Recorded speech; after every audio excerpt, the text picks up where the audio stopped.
Olá pessoal, tudo bem? Sou o professor Jean Garcia. Eu vou abordar nesse vídeo aula aqui parte 2. O tema é o mesmo, análise e extensão de informação. Na parte 1 eu expliquei que era um problema tridimensional e por axissimetria nós podemos convertê-lo em um problema bidimensional, o que facilita o emprego da análise numérica. Às vezes você não tem um software que faz uma análise tridimensional, então a gente, se tem essa opção de poder, por axissimetria, transformar em bidimensional, fica mais fácil de você analisar, com menor tempo de processamento. Aqui no caso vou estar usando uma ferramenta chamada RS2, no qual possuo licença.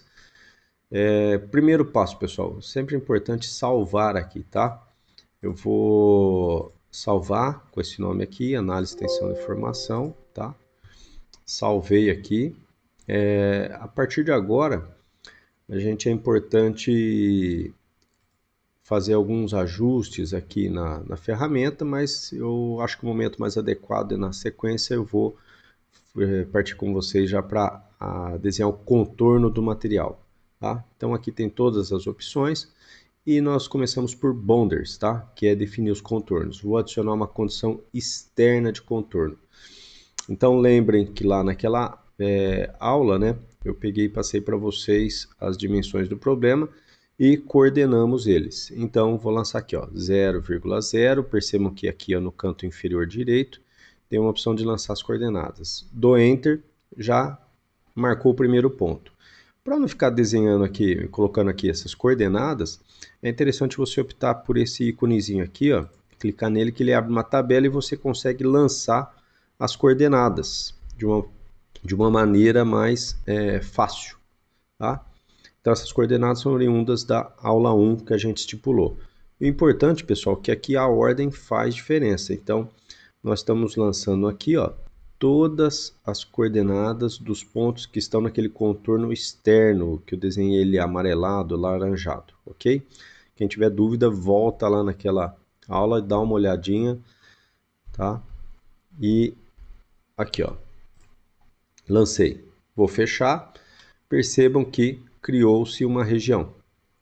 Tá aqui, ó. Então, esse pontinho aqui é o final do elemento de fundação rasa. Então, agora eu vou introduzir os pontos em boundaries de novo, vou adicionar material.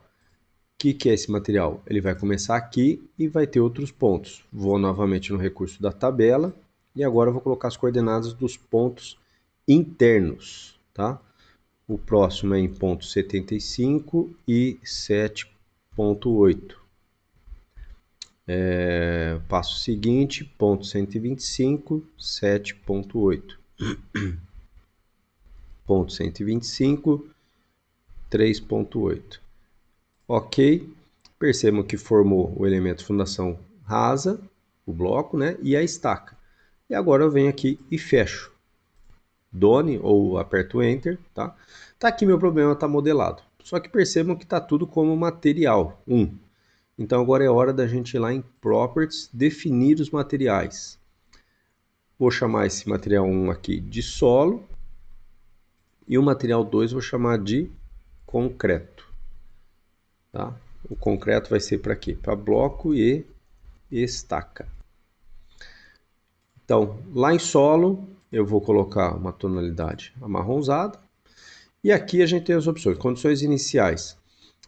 Field Stress and Bore Force. Isso aqui é para a gente considerar o peso próprio e as tensões geostáticas. Pessoal, a unidade aqui está em meganewton por metro cúbico. Não é uma unidade interessante para a gente trabalhar em termos de solo. Então clique em OK, vamos lá em Análises, Project Settings e vou alterar as unidades. Então vou tirar de MPa, vou colocar em KPa. OK, vou voltar agora lá em Properties, definir materiais. Percebam que agora está em kN por metro cúbico, é uma unidade mais agradável da gente estar trabalhando. As propriedades que nós estipulamos na parte 1 dessa aula, o peso específico 17, aí vou na parte de rigidez aqui, é um material isotrópico, tá? Não tem anisotropia. O coeficiente de Poisson 0,33 e o módulo de Young, o módulo de elasticidade ou deformabilidade, é 18 MPa, ou 18.000 kN por metro quadrado.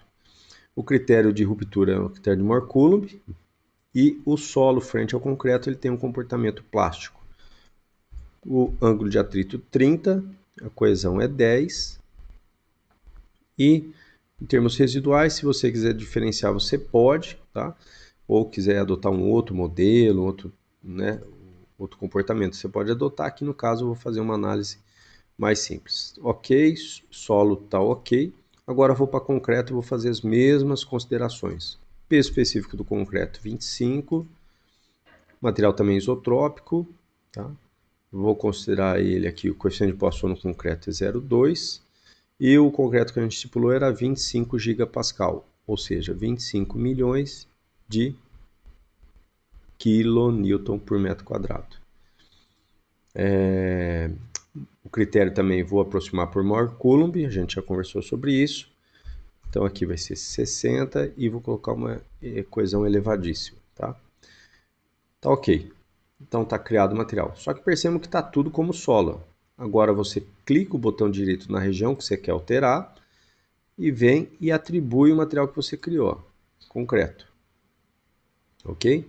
Se você quiser, pode voltar lá e alterar a tonalidade também para um cinza, por exemplo, do concreto. Tá? Aí ele já reconheceu. Certo, pessoal? É sempre importante estar salvando. Agora vocês podem ir na parte de geração de malha, tá? Então vai em Mesh Setup, uma malha gradual, ok? Você tem outras opções. Sempre trabalhem com 6 nós triangulares ou 8, pessoal. Por quê? Se você só, por exemplo, vou colocar aqui com 3, vou mandar discretizar e gerar a malha. O que vocês estão percebendo? Olha a malha que foi criada, ó. Eu só tenho nó nas extremidades do elemento. Quando você opta por 6, você manda discretizar na malha, aparecem nós intermediários, né, nas arestas desse elemento triangular que você optou. Então fica uma resolução melhor, tá? Então aqui tá ok, essa malha não tá boa na região, a gente vai aprimorar ela, mas de maneira geral ela tá interessante. Eu volto lá em Mesh, vou aumentar a densidade do que? Aumentar a densidade da discretização, que são esses intervalos aqui, ó, entre um ponto e outro, entre um nó e outro. Então vou selecionar uma região aqui. Percebam que os elementos agora estão com intervalos mais próximos. E, porém, a quantidade de elementos não aumentou. Agora eu volto lá, Mesh, e vou aumentar a densidade de elementos. Seleciono uma região parecida com aquela que eu tinha pego. O que vocês percebem? Ó? Olha a quantidade de elementos que aumentou. Então, ou seja, é sempre interessante a malha estar bem densa, né? Com elementos pequenos, na região aonde eu vou aplicar a carga. Tá? Agora vou mexer em deslocamentos, a parte superior é free, então eu posso selecionar aqui e aplicar Enter, vai ficar liberado. E as laterais vou restringir em X e vou deixar liberado em Y, então eu seleciono as duas, pode ser as duas de uma vez, Enter, ó, deixei liberado e só está travado em X. E agora eu vou travar em X e Y onde? Lá no pé. Essa é a condição, pessoal. Essa é a condição que deve ficar problema. Agora, vai em Load, vamos acertar as tensões de campo. É por gravidade e vou usar a atual surface, tá? Ou seja, essa superfície que você está colocando aqui é a superfície que ele vai entender que a tensão geostática ali, ou tensão vertical, é zero. E a partir dali ela vai aumentando em profundidade em função do peso específico do material. Se você fosse fazer uma escavação, simular que foi retirada uma carga de cima, então você poderia impor uma outra condição. Percebam, pessoal, que nessa situação aqui, ó, nós temos as relações de coeficiente de empuxo, tanto no plano aqui, que a gente está, quanto no out of plane. Ó. O out of plane é em profundidade no elemento, como se estivesse aprofundando na tela. Pessoal, só que esse problema é para um estado plano, não é o que nós vamos fazer. Então, agora, preste atenção nessa imagenzinha aqui, que é ela que regula essa relação entre a tensão vertical e a tensão horizontal. Vamos lá em análises, Project Settings.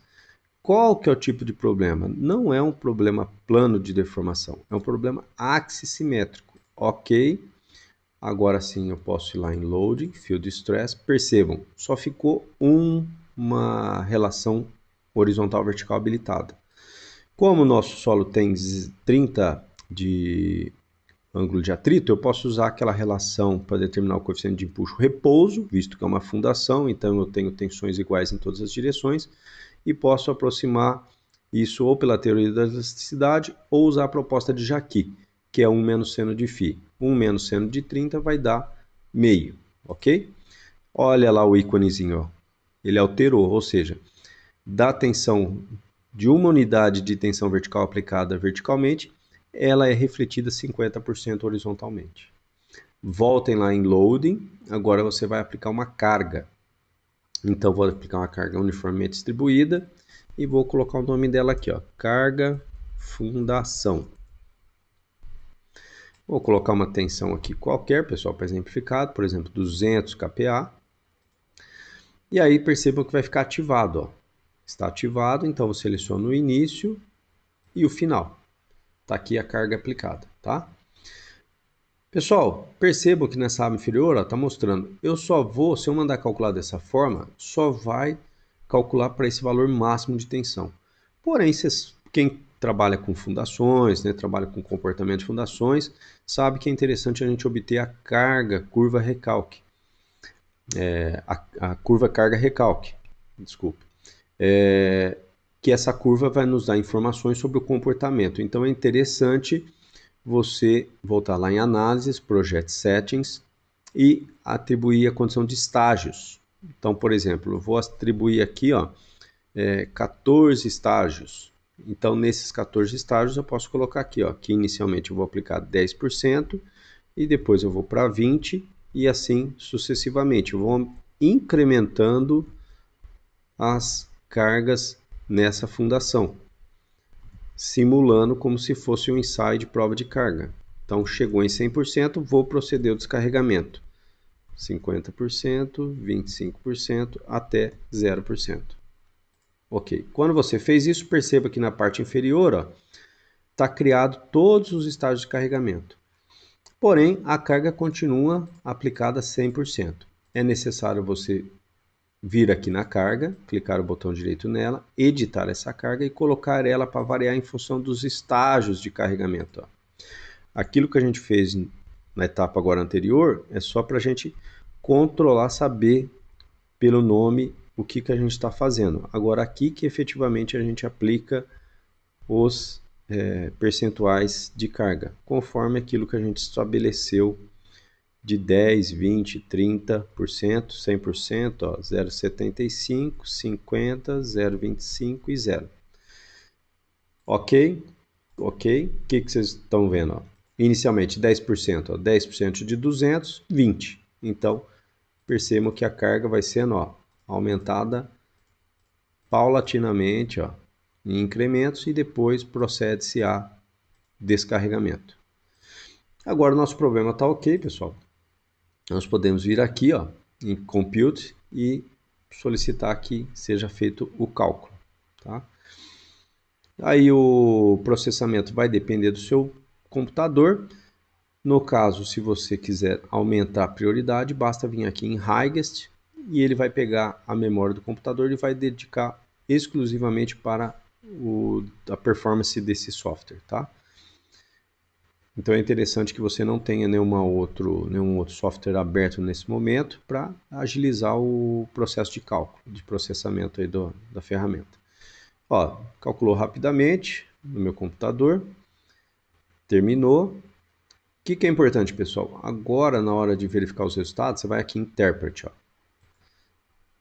Se você clicar aqui e aparecer alguma mensagem, é porque não fez o cálculo correto. Então, o que vocês estão vendo aqui? Ó? Nesse meu caso, vocês estão vendo que a ferramenta calculou e não apareceu nenhuma mensagem. Então, portanto, está correto, ok? Vou ajustar aqui a tela para ficar bom para vocês, tá? Então aqui eu tenho o resultado, ó, tá?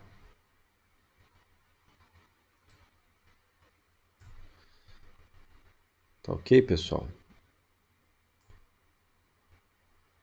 Então aqui está o nosso resultado do processamento. Sempre vai vir acompanhado da legenda.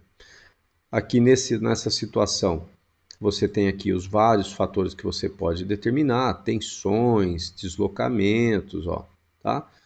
Do que está acontecendo. Então, por exemplo, deslocamento total, você consegue acompanhar isso, ó, desde o primeiro estágio até os estágios de 100% do carregamento. Tá? E como que eu verifico essa informação, pessoal?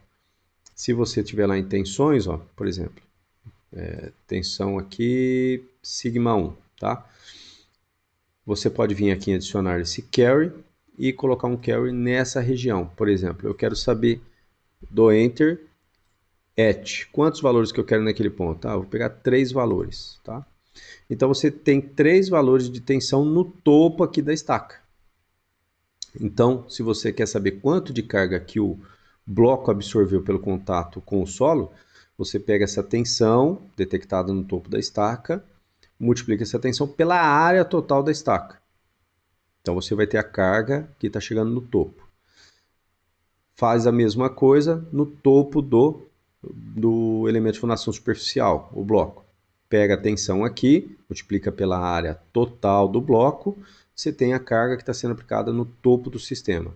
Menos a carga que está indo para o topo da estaca, é a carga que está indo para o contato bloco-solo. Então pega-se essa diferença de carga e divide pela área líquida de contato do bloco com o solo, ou seja, é a área efetivamente em contato com o solo. É a área total do bloco menos a área da seção da estaca. Agora eu quero saber, professor, qual é a carga que está sendo dissipada no atrito lateral da estaca. Então imagine que você quer determinar o atrito lateral unitário. Você vai pegar um outro carry, tá? E vai aqui na região da ponta, vou fazer o mesmo procedimento, 3 valores. Então você já tem a carga que está chegando aqui no topo da estaca, você pega essa tensão na ponta, multiplica pela área da seção da estaca, você vai ter a carga na ponta. Então, faz a diferença entre a carga no topo e a carga na ponta e divide pela área lateral da estaca. Você vai ter quem? O atrito lateral unitário. Ok, pessoal? Então aqui dá para fazer muito mais coisas, né? Pegar deslocamentos. Então aqui é uma aula introdutória sobre esse assunto. Espero que vocês tenham gostado. Quem tiver mais dúvidas, pode mandar mensagem para a gente vai conversando e vou fazendo vídeos conforme vocês tiverem demanda, ok? Sempre vou estar postando algum materialzinho novo lá. Um abraço, até a próxima.